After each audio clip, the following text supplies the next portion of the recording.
I love my home. The first time I visited the place that I now call home, I was in utter shock and wonder at the beautiful mahogany wood walls, the gorgeously arched entryways that perfectly frame my arrival in every room, the refreshing subway tile that adorns each bathroom. I just love my home. About 3 months after my husband and I moved our family of 5 into our new space, we started painting. We started with the living room, and I chose a dark fern green that so perfectly complemented the theme of trees that I was planning for our new home. This was our first time painting together, and it took us about 12 hours to paint one small room. And I mean, it was small. But it came out just perfect. The next day, I got up early because I wanted to see how the children were going to react to the new paint job. My middle son, who always gets up no later than 6 a.m., ran down the steps to play Xbox and plopped his little butt down on the couch. Before putting the controller in his hand, he looked over to me and said, "You know what, Mom? This room is clean now."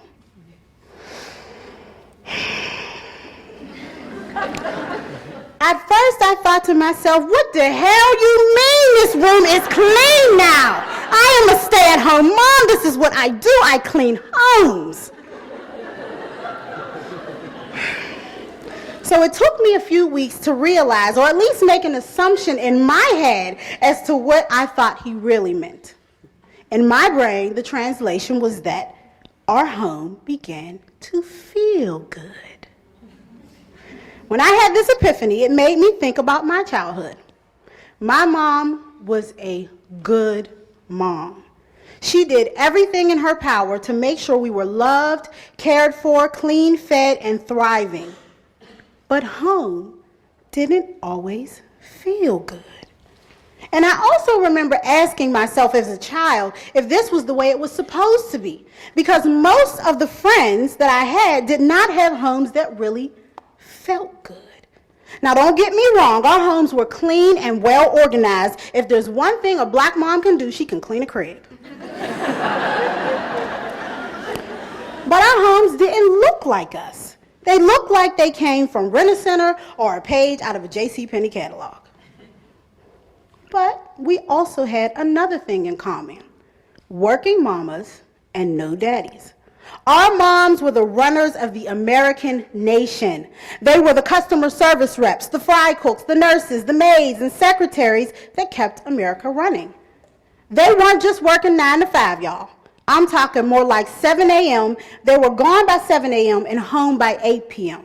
That meant they didn't have time to paint all the walls, choose home decor, garden, or join the neighborhood watch. They barely had time to make it to parent-teacher conference. Bottom line, our mamas loved us. They were just $1 short and a day late on time.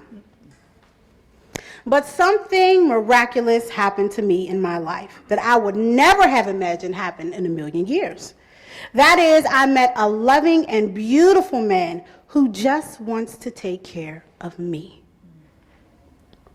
He asked me to stay home and take care of myself and our children. And as the daughter of a working mama, this was a tough request and took a few years to get used to. But now, I love it. In just the last 4 years, I've given my home so much character, so much attention, so much love that it feels good. I've joined community organizations, rehabbed vacant lots, been the president of the PTA, started a support group for other black moms, and just made my neighborhood better. And I can't help but ask the question, would my community have been so drug-filled, so violence-addicted, so ugly if my mom and my friends' moms could have done the same?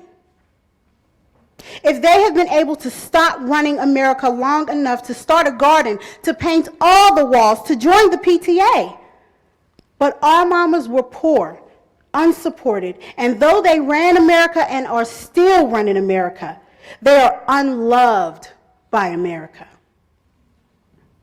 So everybody's asking questions these days. How do we stop inner city violence? How do we close the achievement gap? How do we uplift those in economic plight? The answer is easy, and I mean so easy.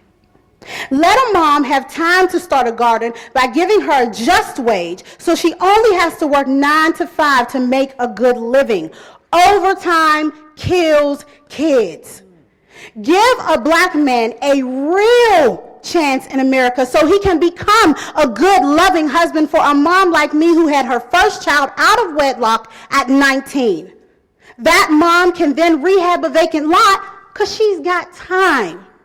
If you want to see beauty where there is blight, conquer hate and create love. If you want to make dads better dads so that kids can be better kids, let moms go home.